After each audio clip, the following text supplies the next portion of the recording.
បាទយើងអាចបង្កើតmenu bar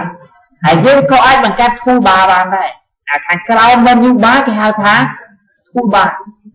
តែយើងបង្កើត toolbar យ៉ាងម៉េចបាទឥឡូវបង្កើត toolbar ណែមើលបង្កើត toolbar ចូលទៅ palette toolbar គឺស្ថិតនៅក្នុង swing container ណាហ្នឹង toolbar ហ្នឹងហើយ menu bar វាស្ថិតនៅក្នុង swing window ណាហ្នឹងហើយយើង select ទៅលើ toolbar ទៅទីយើងមកតម្លាក់មកបាទប៊ូតុងនេះដាក់ស្រួលតិចទេបាទផ្លាស់ប្ដូរឈ្មោះវា toolbar 1ណាព្រោះ toolbar យើងអាចបង្កើតច្រើនបានណាហ្នឹងហើយ toolbar គេតែងតែមានអស់នេះមែនទេហ្នឹងហើយឥឡូវយើងបង្កើតដែរ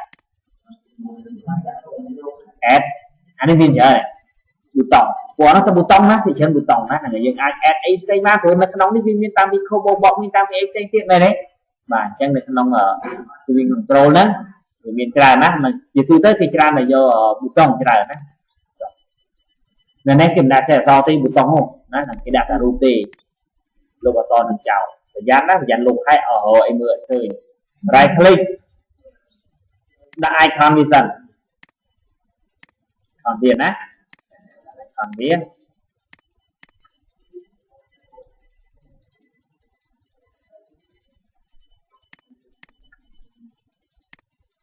ឃើញទេ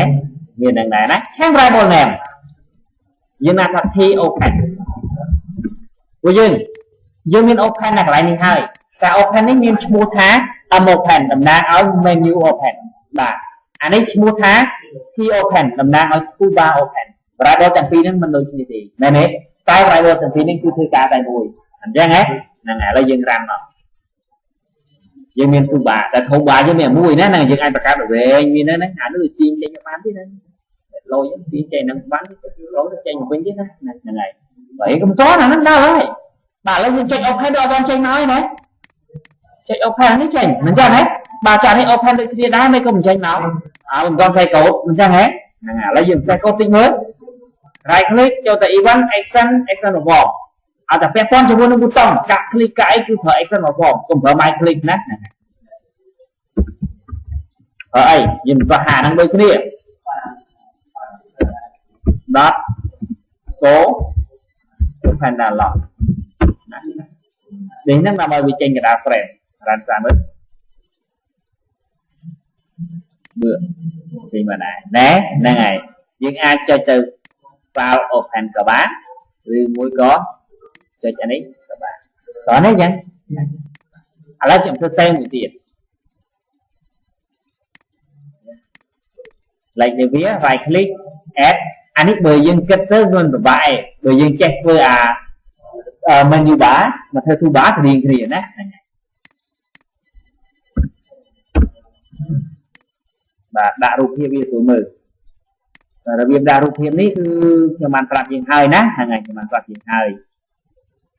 បាទរូបភាពវាដូចជាអា save អាចសរសលើខ្ញុំបាន download អានេះយកមក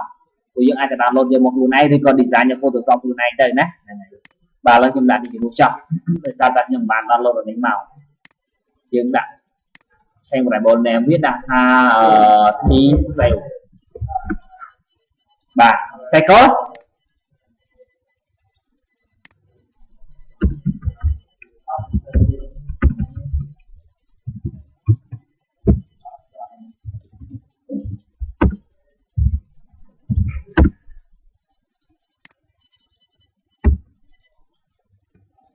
បាទsave ណាចុច open បាទឃើញណានេះជាការបង្កើត toolbar